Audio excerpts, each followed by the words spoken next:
I'm sure everyone's tired. I know I am. Okay? And the key question that I'm sure all of us have been trying to answer is what matters to me, right? He just spoke about being a dad. And therefore, for the next 15 minutes, my only request for each and every one of you is fuck your title. I don't care if you're CEO, CMO, I'm a gamer, I am IRL, and I want you to join me to see if we can become a better dad, or a better mom, or a better uncle, or a better aunt, or whatever it is that you really, genuinely bring your superpower to work for. These are my two daughters. Mia's about 10 years old in a week's time. May is about 7. I say about, not that because I don't remember, but she's just about to become 7. Okay? And whilst I've had a career in marketing, advertising, PR, and so on and so forth, I realized that we are all working for a broken system. And ask yourself these two questions. Is our language of growth compatible with a sustainable world? And in parallel, is our language of sustainability compatible with the way we grow? Because you see, the world we're living in, the language of growth, we all need to think and thank Milton Friedman when he wrote the Friedman Doctrine in the New York Times in 1971, where he determined how we're going to work. The only responsibility a company has is to grow profits for its shareholder. So we can all talk about each of our companies we work for, but when we put our hand on our heart, the only thing that matters is quarterly numbers. How much did we generate? How much did my shareholder get? The big technology boom that was supposed to save San Francisco, I don't know if you've ever gone to San Francisco, it is dying. Yes, the shareholders have got richer, big time. But Milton Friedman determined a language of growth for us, which in turn created a language of marketing, which is consumerism. Let's get consumers to buy more. Let's get them to buy bigger. Why stop with one cola? Let's give them 4 colas. Let's call it penetration. Let's call it consumption. So the entire language of marketing, as we know today, is about getting people to buy more, bigger, better, and then more again. Which is why we don't stop at shaving with 2 blades, because all of us know, and I should, we need 3 and 4, and maybe one with a vibrating handle. You know, fast fashion has destroyed the rivers as we know it. Upsizing is a big marketing phenomenon. We'll all come to these conferences and go, oh my God, look at my latest campaign. I upsize them to buy more fried stuff. Right? And we all celebrate it. And if you're in awards, we'll give them an award. I mean, iPhone 15 just launched last night. None of us are thinking about the amount of wires, the amount of e-waste. It's not like the most wealthy company in the world needs us to buy 5 more wires. But the language of growth, as all of us know it, the language of marketing, as all of us practice it, is promoting extractive growth at the cost of people, at the cost of equity, at the cost of the planet. We are all living in companies which have an extractive mindset. And it gets even worse. You see, here is a study that said 74% of the people don't even care if the brands they use today just disappear. So we're all creating 74% of garbage in and garbage out. But let's talk about my latest TikTok phenomena, even though 74% don't care. And not just this. Another number from Purpose Disruptors says advertising, which is 74% inefficient, is adding 32% to each individual's carbon footprint. So here's a moment at the end of 6 days, at the end of this Marketing Matters, to ask if there is a need for the change in language of marketing and growth as we know it today. And don't get me wrong, look, There's been a huge effort in the last decade of sustainability. But the problem is, sustainability is trying to catch up whilst the language of growth continues exactly as it has been for 50 years. So the mindset of sustainability in each of our company is to try and do less harm, while growth engine creates more harm. And again, don't take my word for it, deluded Indian standing at 5:30, standing between me and my drink. Here are the numbers that my girls and your children and your nephews and nieces are going to live. It is going to take us 2073 to reach the Sustainable Development Goals. Not 2030, 2040, 2050, as all our companies promise. For every woman in this audience, and me as a dad to 2 young girls, I cannot live with the fact that it's going to take us 131 years to reach gender equality. Or that 91% of the world's plastic doesn't get recycled. And of the 9% that does, another 90 doesn't. Okay? We crossed 1.2%, so we can all live in a little la-la land of whatever it is that we do, but somewhere my urge in the 15 minutes I get to talk is to stop and pause and get each one of us to think, is there a new language, a new opportunity to bring each of our collective superpowers to work? Because today, business is caught between two parallel mindsets, an extractive language of growth and a language of sustainability that is trying to catch up and will fail. Because the language of growth always wins when it comes to our shareholders. And therefore, I put on the table a new language, not mine, inspired by a whole host of people, which is it time for all of us, whether we are a marketer, whether we are a gamer, whether we are doing it in IRL or online, to think regeneratively. And a regenerative mindset is where all stakeholders across the value chain prosper, not just profit for the shareholder at the cost of people and the cost of planet. The best definition I found of the regenerative mindset came from Paul Polman and Andrew Winston's book.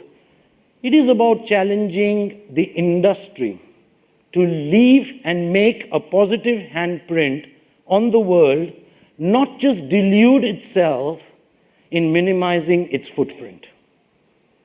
Because we know if we continue to minimize our footprint, it's going to be 131 years before my girls feel equal. I should kill myself as a dad. And I'll kill all of you for being part of this huge world.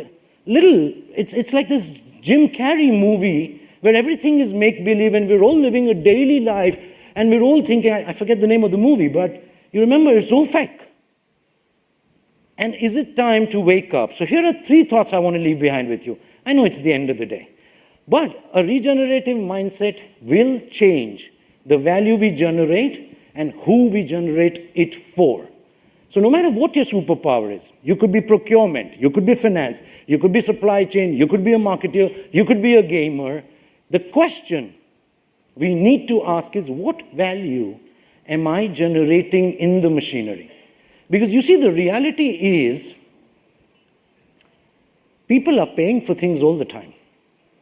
It doesn't necessarily have to be with money. So when we celebrate, if our business is to sell sugar in a plastic bottle, success and the value we bring is either obesity to the world or plastic in our planet. So each one of us needs to ask ourselves a question: what value am I bringing when I take my superpower to work every day? And a regenerative mindset will force us to move away from just creating shareholder value alone to making sure people, our own employees, our shareholder as well, but the planet and the community we live in all thrive, not just shareholder profit at the cost of people and planet. And I'll give you an example. I'm in the coffee business. Most of the coffee is grown in the equatorial area. Most companies leave 10% of the value in the places coffee is grown, take it all outside, and roast it outside and sell it outside. Most value chains are not transparent, and they offset their guilt by a bit of CSR, charity, and then suddenly you get the world's first fair chain coffee. They make sure that 50%, by roasting the beans in the country they are built in the country they are created, they leave 50% of the value within the country as compared to 10%. They end up paying the farmer 20% more market price. They have a fully transparent value chain, and all of that is built in a regenerative reforestation area. And suddenly we have to decide which coffee will we support, which coffee do we want to work for. But unless we question what value are we generating and for who. So a regenerative mindset needs us to change to well-being for everyone, well-being for the planet, well-being for people, well-being for the employees, and well-being for the shareholder as well. A mindset like this will also change from thinking about just the why. Why do I exist? You know, Simon Sinek did an amazing job when he wrote about the golden circle. Except marketing took that and ran away to make 2-minute purpose films. A genuine purpose cannot stop at the why. A genuine purpose changes what we make, how we make it, what we do with it, what do people do with it, how do we ship it to the world, and so on and so forth. So purpose, the debate about purpose is a bit unnecessary because most of us have taken purpose to show a next 2-minute advertising film. Purpose changes who the company is from within, what it makes, how it makes it, and therefore you get companies like Copenhagen Cartel, okay? They take leftover plastic nets in the ocean to make swimwear. They take seaweed that is being wasted into their products. They have a closed-loop production system, and they are able to pay fair wages, unlike some of the sweatshops that you and I buy some of our fancy brands from. So a regenerative mindset needs to change what we make, how we make it, not just why we exist. And the third is it has to unleash the power of collaboration. You see, because we're taking on a system, we're all living in this 50-year Jim Carrey system, the Milton Friedman inspired, we have to learn the value of A, which is our ambitions, are far larger than the resources we have. Each one of us will go, but yeah, I work for a company where nobody listens. But if your ambition is larger, there are enough like-minded people here, and pooling our resources will allow us to reach that ambition. Because the other option, which is not reaching our ambition, is devastating for our children. Barack Obama tweeted this, right? We are the first generation to feel the effects of climate change, but more importantly, we are the last generation to do something about it. And I'll show you a piece of work, which is something I was glad to be a part of, that tries and brings it together. Here's a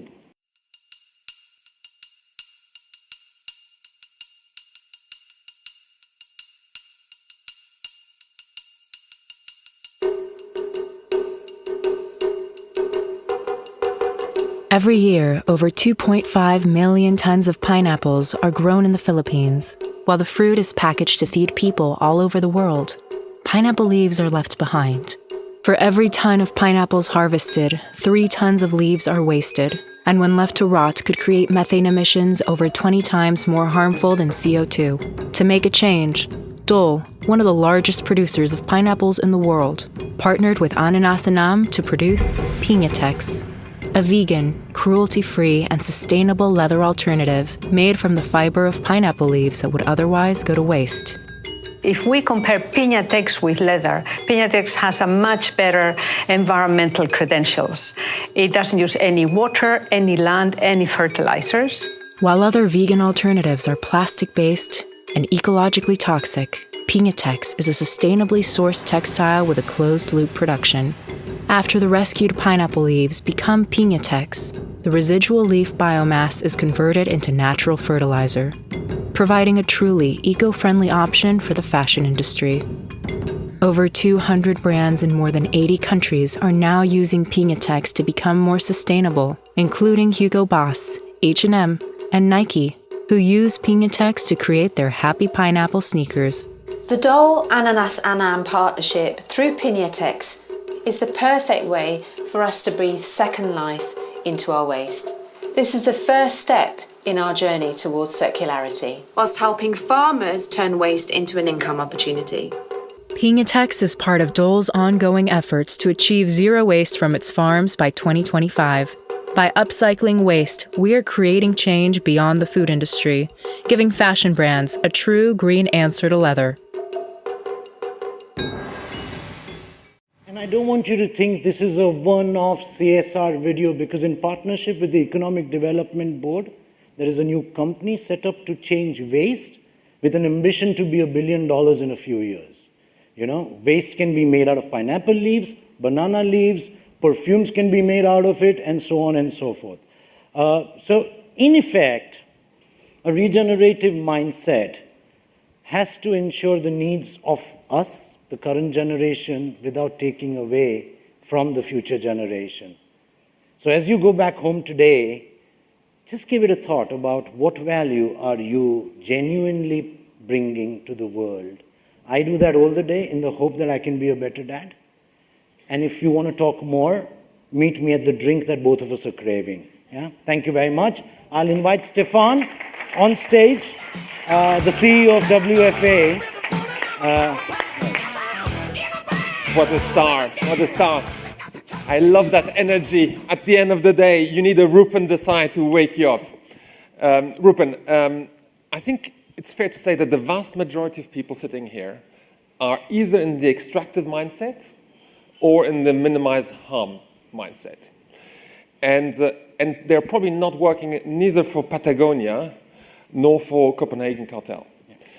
But they do get your message here. I think they do get the message. I think it resonates. So if you're working as a marketer in one of those big brands, how can you pivot to this generative mindset? I mean, you've been looking at a number of those cases. You've been advising a number of companies on this. Can you share a few of more concrete examples in terms of how can I actually embrace that? So look, I understand, and nowhere do I want to suggest that this is an easy journey, but unless purpose and sustainability are built at the heart of the economic model, at the heart of how prosperity is created and used, it will always end up becoming the right tab of CSR. We live in Asia. We will suffer the consequences far more being in the global south than the global north. So my only advice for anybody that wants to start thinking like this is evaluate how the company makes money through the entire value chain and start looking at the off and on ramps that you can change with a regenerative mindset. Because unless you make money, this is charity, and we're not in the business of charity. We're in the business of well-being and prosperity for everyone, including the shareholder. So that would be the only simple explanation I could give. Yeah. Now, we've been working at WFA on a program called the Planet Pledge. I know some of you may have heard of. Who's heard about Planet Pledge here? Planet Pledge. Okay. Where we've actually tried to put actually the CMO at the core of that transformation to address exactly what you just said. This is not a CSR type thing that you do alongside your business. It's you're putting it at the center of the strategy. Can you maybe say a few words in terms of how you see the Planet Pledge potentially as an accelerator of change, in particular in Asia? So I think we need to reevaluate the value that a marketer brings to the business. Historically, we were value creators. Suddenly, we've diminished our role to being the pointy end of short-term sales activation. It is time for us to get back to value creation with a different mindset. Not extractive, but regenerative. Some of these signees on the Planet page, and I hope we can project it, I mean, in the last week, there were 4 new signatories. They are meant to equip everyone with the tools required for marketeers, not CEOs, not CSOs, for marketeers to start thinking far more holistically, far more regeneratively. In the last week, we've had 4 new signatories.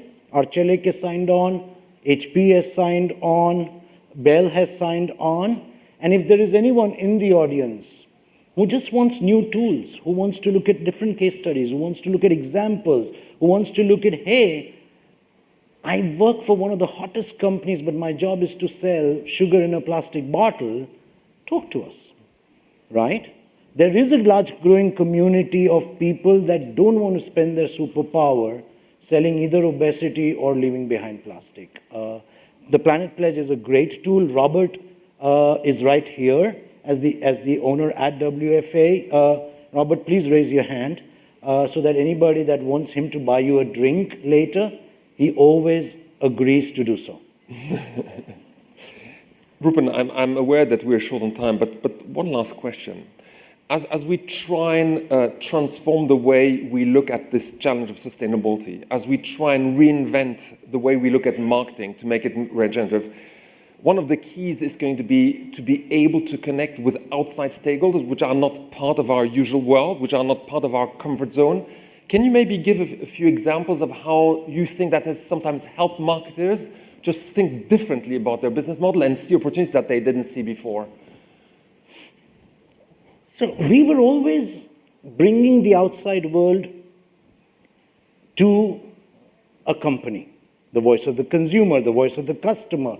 But suddenly as we look at and equipped with our value chain and we look at it, there are different organizations, different superpowers that we would never have looked at. When I was the global CMO of Dole, I would have let the pineapple waste be pineapple waste. Till you start saying, this isn't waste, till we decide it is waste, who can do something about it for us? We didn't go out to make leather.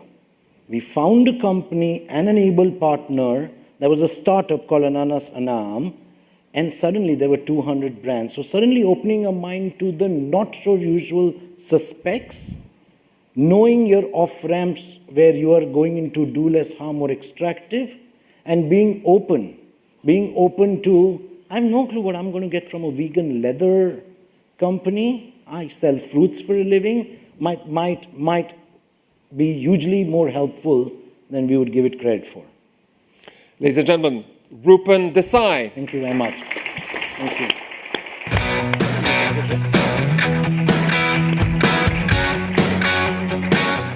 Now, I'm aware we're running a bit late, but I just want to say a few words as we conclude our Marketing Matters section of the day. You know, when I started this morning, I said it's going to be all about marketing effectiveness. We talked a lot about marketing effectiveness, but in the end, what we talked about is about looking outside and collaborate with stakeholders to make us better marketers. And I think it's interesting, when you do conferences, you have these plans in terms of, this is what we're going to talk about, and you actually realize through the conversations that actually takes sometimes different turns. I think the collaboration concept was absolutely key in today's conversation. The other thing which struck me is the positivity, the energy, the confidence, the creativity that we have here in our marketing industry. And that is really a key strength in today's world. And I think in today's world, if we had more marketers, we'd be better off. I think there's more need of marketers today than ever before. And as we close, I'd like to say a big thank you to our speakers and panelists. I thought they were absolutely first class this year. A big round of applause, please.